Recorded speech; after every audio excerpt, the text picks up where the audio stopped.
नमस्कार दोस्तों आज मैं जो आपको कहानी सुनाने जा रहा हूं वो बादशाह अकबर और बीरबल की कहानी है। कौन है असली माँ। एक बार शहंशाह अकबर के दरबार में एक अजीबोगरीब मुकदमा आया जिसमें सभी को सोचने पर मजबूर कर दिया। हुआ यूं कि बादशाह अकबर के दरबार में दो महिलाएं रोती हुई पहुंची। उनके साथ में लगभग 2-3 साल का एक बच्चा था।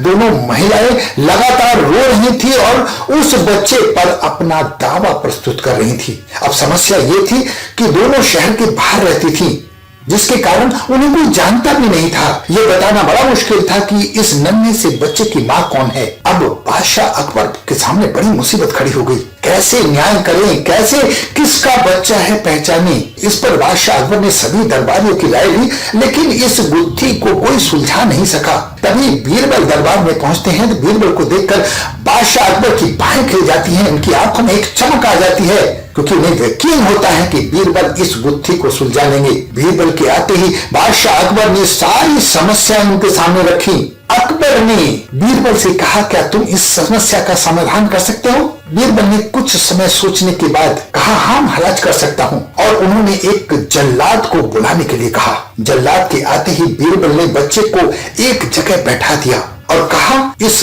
बच्चे के 2 टुकड़े कर दो। एक टुकड़ा एक माँ को दे दो, दूसरा टुकड़ा दूसरी माँ को दे दो। अगर इन महिलाओं में से किसी को ये बात मंजूर नहीं है तो जल्लाद सुनो, उस महिला के 2 टुकड़े कर देना, ऐसा बीरबल ने कहा। ये बात सुनते ही एक महिला ने बच्चे के टुकड़े की बात मान ली और बोली, मुझे आपका आदेश मंजूर है। वह बच्चे के टुकड़े को लेकर चली जाएगी, लेकिन दूसरी महिला बिलक बिलक कर रोने लगी। वो बोली, मुझे बच्चे का टुकड़ा नहीं, मुझे पूरा बच्चा चाहिए। मेरे 2 टुकड़े कर दो मेरे, लेकिन मेरे कलेजे के लाल के टुकड़े मत करो। दूसरी महिला बिलखने लगी, रोने लगी, गिड़गिड़ाने लगी, मेरे बच्चे को मत काटो। ये देखकर सभी दरबारी हैरान रह गए। महिला डर के मारे कांप रही थी, रो रही थी। वही दोषी है।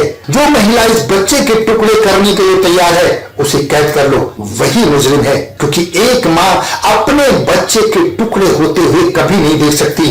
और जो महिला रो रही है, जो अपने टुकड़े कराने चाहती है, उसको ये बच्चा दे दो। उस महिला को जेल में डाल दिया गया। बादशाह अकबर को न्याय बहुत पसंद आया।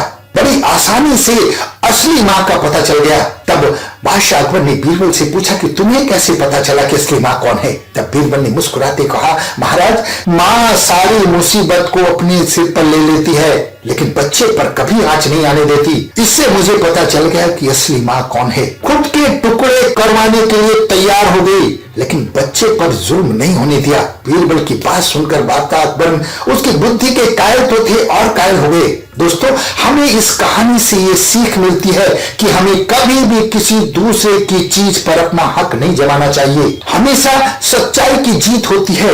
हमें समझदारी से हर समस्या का समाधान करना चाहिए, अपनी बुद्धि का इस्तेमाल करना चाहिए। बीरबल की तरह हंसते रहें, मुस्कुराते रहें, खुश रहें। धन्यवाद।